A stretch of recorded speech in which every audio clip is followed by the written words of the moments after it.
శ్రీమాత్రే నమః. ఈరోజు ఒక తిక్కలోడు గురించి తెలుసుకుందాం.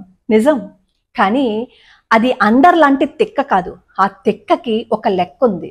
ఆ తిక్కే అమ్మ. ఆ అమ్మ తిక్కేంటి, అసలు ఎవరు అయినా, ఇవన్నీ మనం ఈ వీడియోలో తెలుసుకుందాం. ఈ హరిముకుంద పాండా గారి గురించి నేను నిన్న కొన్ని విషయాలు చెప్పా. కాశీబొగ్గ ఆలయంలో ఒక దుర్ఘటన జరిగింది కదా, దానికి సంబంధించి నేను కొన్ని విషయాలు చెప్పాను కదా. ఈ రోజు కొన్ని అద్భుతమైన విషయాలు మనం తెలుసుకొని తీరాలి. ఈయన వీళ్ళ అమ్మగారు, ఈ హరిముకుంద పాండా గారి వాళ్ళ అమ్మగారు విష్ణుప్రియ. ఆవిడకి ఒక ఎస్టేట్ ఉంది. అలాగే ఆ ఎస్టేట్ లో ఉన్న మొక్కలు ఏవైతే ఉన్నాయో వాటి నుంచి వచ్చే ఫలాలు, ఇంటి అద్దెలతో ఏదైతే సొమ్ము వస్తుందో అదంతా పేదలకి పంచి ఇచ్చేసేవారు. ఆవిడ కోసం ఏం పైసా మిగిల్చుకోలే, ఎప్పుడు ఆవిడ ఖర్చు పెట్టరు కూడా. అలా ఆవిడ సేవా కార్యక్రమాలు చూస్తూ పెరిగిన ఈ హరిముకుంద పాండా గారికి కూడా అదే సేవ చేసే లక్షణం వచ్చేసింది. తల్లిదండ్రులు ఏం చేస్తే పిల్లలు కూడా అలాగే ఉంటారు అంటారు చూసారా, దానికి ఉదాహరణ ఈయన. బ్రతుకుంటేనే తల్లిదండ్రులని కనీసం పట్టించుకొని కాలం ఇది. తల్లిదండ్రులని ముండా అని పిలిచేవాడు. అంటే ఇప్పుడు ఈ మాట అంటున్నానని కింద కామెంట్లు పెట్టకండి, ఇది నాతోటే కొంతమంది అన్నారనమాట ఈ మాట. అప్పుడు అఫ్ కోర్స్ నేను తర్వాత వాళ్ళతో మాట్లాడడం మానేశాను అనుకోండి. అలా తల్లిదండ్రులని తిట్టుకుంటూ దేవాలయాలకు వెళ్ళి పూజలు చేస్తున్న కాలం ఇది. అలాంటి కాలంలో తల్లిని ఒక దేవతలాగా చూసుకుంటున్నారు అంటే ఆయనకి శిరస్సు వంచి పాదాభివందనం నేను చేస్తున్నాను. అలాంటి వాళ్ళ కాళ్ళు పట్టుకుంటే మన కర్మ కొంచెమైనా తీరిపోతుంది. ఇది సత్యం, ఖచ్చితంగా ఇది సత్యం. ఈ మాట ఎందుకంటున్నాను అంటే, నేను నిన్న హరిముకుంద పాండా గారి వీడియో చేసిన తర్వాత ఆయన్ని ఇలాగా పోలీసులు తీసుకుని వెళ్ళారు అని వార్తలు వచ్చాయి. అది విని నాకు చాలా బాధ కలిగింది. అసలు ఎవరు ఈయన పూర్వాపరాలు ఏంటి అని చెప్పి నేను సామాజిక మాధ్యమంలో వెతికితే ఎంత అద్భుతమైన విషయాలు తెలిసాయో తెలుసా. ఈయన తిరుపతి వెళ్ళడము, అక్కడేమో ఆలయంలో దర్శనం కాకపోతే వచ్చి మళ్ళీ ఇక్కడ ఆలయం కట్టుకున్నారు అని అనుకోవడము, అది వాళ్ళ అమ్మగారే కట్టమన్నారు అనడము, ఇవన్నీ మనం సామాజిక మాధ్యమంలో చూస్తున్న విషయాలే కదా. ప్రతి విషయాన్ని ఆయన వాళ్ళ అమ్మతో పంచుకుంటారు. ఆయన తిండి తిన్నా, గాలి పీల్చినా, ఒక అడుగు వేసినా, ఏదైనా పని చేసినా అది వాళ్ళ అమ్మతో పంచుకుంటారు. వాళ్ళ అమ్మ ఏం చెప్తే అదే చేస్తారు. ఆయనకు జ్వరం వచ్చింది అనుకోండి, ఒరే ఇది మందులేసుకో, అంతే, ఆయన మందులేసుకుంటారు. ఈయన స్నానం చేసొచ్చి తోటలోకి వెళ్ళి ఒక పండు కోసుకొచ్చి వాళ్ళ అమ్మకి పెట్టి, ఇదిగో అమ్మ నువ్వు తిను అని వాళ్ళ అమ్మకి పెట్టి, వాళ్ళ అమ్మ తిన్న తర్వాత ఆయన తింటారు. ప్రతి వారం ఆయన ఖర్చు పెట్టే డబ్బులు ఎంత ఖర్చు పెట్టారు, ఎంత మిగిలాయి, ఎవరు ఏమన్నారు, ఆయన ఏ బాధలను అనుభవించారు, ఆయనకి ఏ సమస్యలు వచ్చాయి, ప్రతి దానిని వాళ్ళ అమ్మతో చర్చించే అప్పుడు ఆయన చేస్తారు. నాదేం లేదు, నేనేం సంపాదించట్లేదు, ఇదంతా మా అమ్మదే, మా అమ్మ ఇచ్చిందే నేను ఖర్చు పెడుతున్నాను, అంతే, నాకేం తెలీదు అని చెప్పి ఆయన ప్రతి మాటలోనూ అమ్మ అమ్మ అమ్మ అమ్మ అమ్మ అమ్మ అమ్మ అంటే ఆయనకి ప్రాణం. 95 సంవత్సరాల వయసులో కూడా ఆయన చెప్తుంది అదే, అమ్మ, నాదేం లేదు, ఈ సంపదంతా అమ్మే. సరే, ఈ అమ్మ ఎవరు అని నేను సెర్చ్ చేశాను, ఆవిడని చూడడానికి ఏమన్నా కుదురుతుందేమో అని. ఒక అద్భుతమైన విషయం తెలిసిందండి. నేను మన ఛానల్లో కమ్యూనిటీ పోస్టులు పెట్టినా, వీడియోస్ పెట్టినా ఒక మాట అంటూ ఉంటాను, బహుశా మీ అందరికీ గుర్తుండి ఉంటుంది. నేను కొన్ని 100 వీడియోస్లో ఈ విషయాన్ని చెప్పా. పరమాచార్య స్వామి వారిని నేను తాత అని పిలుస్తాను అని. ఆ బంధాన్ని ఏర్పరచుకున్నప్పుడు వాళ్ళతో మాట్లాడడం చాలా బాగుంటుంది. అఫ్ కోర్స్ నేను తాత అని పిలిస్తే కొంతమంది బురద కూడా చల్లి చాలా అసభ్యకరమైన వ్యాఖ్యానాలు చేసి వీడియోలు కూడా చేశారనుకోండి, అది వాళ్ళ దౌర్భాగ్యం. అలాగే కన్నయ్య గురించి నేను పోస్టులు పెట్టినా, కన్నయ్యతో నేను మాట్లాడుతున్నట్లు పెట్టినా, నాకేదో పిచ్చి అని, నేను పిచ్చిగా వ్యవహరిస్తున్నానని, నన్ను పిచ్చాసుపత్రికి తీసుకువెళ్లాలని, యాదవ సంఘాలకి నా మీద రిపోర్ట్ చేస్తామని వీడియోస్లో నన్ను బెదిరించారు కూడా. అది కూడా వాళ్ళ దౌర్భాగ్యమే. ఎందుకంటే వాళ్ళ స్థాయి ఇంతవరకే ఉంటుంది కాబట్టి వాళ్ళు ఇంతవరకే ఆలోచించగలుగుతారు, అంతకు మించి వాళ్ళు ఆలోచించలేరు. అలా నేను కన్నయ్యతో అనుబంధాన్ని పెంచుకోవడం మాత్రమే కాకుండా మన ఛానల్ కుటుంబ సభ్యులను కూడా అందులో ఇన్వాల్వ్ చేసి, ఇదిగో మీ ఇంటికి కన్నయ్య వస్తాడు, వెన్న పెట్టండి, ఇదిగో మీరు ఇలా చేయండి, ఇది ఇలా మీరు చేయండి అని వాళ్ళందరినీ కూడా ఇన్వాల్వ్ చేసి మనందరం ఒక కుటుంబం అని మాట్లాడుతూ ఉంటాను కదా. సేమ్ అచ్చంగా ఈ హరిముకుంద పాండా గారి జీవితంలో ఆయన ఆచరించి చూపించారు. నేను ఆయన గురించి వింటున్నంతసేపు నాకు నేనే గుర్తుకొచ్చాను. అంటే ఆయన అంత సేవ నేను చేయలేదు, అంతగా అనుభూతిని నేను ఇంకా సంపాదించుకోలేదు. ఆయన అమ్మ అమ్మ అమ్మ అంటున్న ఆవిడెవరో తెలుసా? దుర్గమ్మ. ఒక్కసారి ఆ వీడియో చూసినప్పుడు నాకు ఎంత ఆనందం వచ్చేసిందంటే, ఎస్, నేను చేసింది రైటే. నన్ను ఎంతకాలం ఈ కమ్యూనిటీ పోస్టులు పెట్టుకున్నప్పుడు నన్ను పిచ్చిదని, అలాగే నేను రామానుజాచార్య స్వామి వారి వంశం అంటే నా గురించి అసభ్య ప్రేలాపలను పేలిన వాళ్ళకి కూడా ఇదే సమాధానం. ఎస్, నేను రామానుజుల వారి వంశం.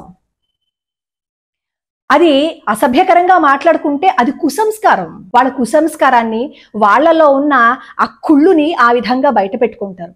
అఫ్ కోర్స్ ఈ విషయం పక్కన పెట్టండి, ఎందుకంటే మనం ఒక అద్భుతమైన విషయాన్ని చెప్పుకుంటున్నాం కదా. కానీ జరిగిన విషయాన్ని కొన్నైనా మీకు చెప్పాలి కదా, అందుకనే ఇవన్నీ నేను మీతో చెప్పాను అనమాట. సరే, ఈయనట ప్రతి వారం డబ్బులు ఇస్తూ ఉంటారు కదా అందరికీ. అది ఇచ్చినప్పుడు కూడా అందులో ఎంత డబ్బులు మిగిలితే దుర్గమ్మ దగ్గరికి వెళ్ళి, అమ్మా ఇంత డబ్బులు మిగిలాయి, ఇంత ఖర్చు అయింది, ఈరోజు ఈ సమస్య వచ్చింది అని చెప్తారట. ఆఖరికి ఆయన ఏదైతే గుడిని కట్టారో ఆ గుడి కట్టినప్పుడు కూడా చాలా మంది ఎప్పుడు పూర్తవుతుందండి, ఎప్పుడు మొదలు పెడతారండి అని అడిగినప్పుడు మా అమ్మ చెప్తుంది, మా అమ్మ చెప్పినప్పుడే చేస్తా, మా అమ్మ ఎప్పుడంటే అప్పుడే.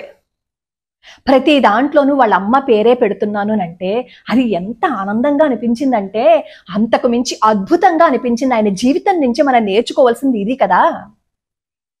బంధం ఏర్పరచుకోవడం అంటే భగవంతుడితో ఇది కదా.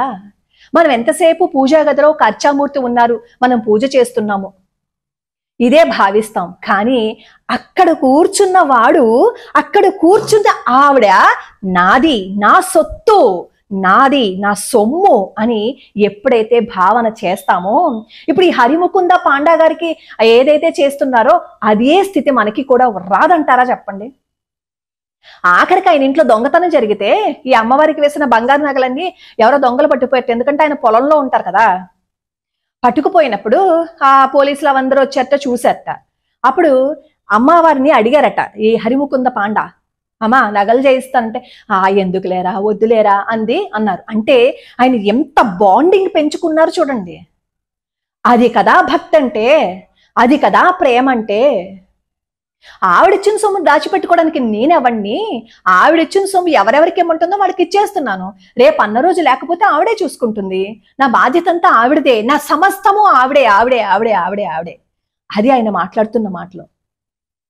గుడి కట్టేశాను, అందరూ వచ్చి చూసుకుంటారు, ఇంక నేను కూడా అమ్మ దగ్గరికి వెళ్ళిపోతున్నాను, నేను కూడా అమ్మ దగ్గరికి వెళ్ళిపోతాను అని అన్నప్పుడు నా కళ్ళలో నుంచి లిటరల్గా నీళ్ళు వచ్చాయి. అబ్బా, ఇంత బద్ధాన్ని పెంచుకున్నారే, ఇంత ప్రేమని పెంచుకున్నారే, చనిపోయిన అమ్మ యొక్క ఆత్మని దుర్గమ్మలో చూసుకుంటూ ఆవిడితో మాట్లాడుతున్నారే, అది కదా జీవితం అనిపించింది. అసలు అది ఆయన సంభాషణ విన్న, ఆయన వీడియోస్ నేను ఎన్ని చూసుంటానో నిన్నటి నుంచి ఈ రోజులోపు.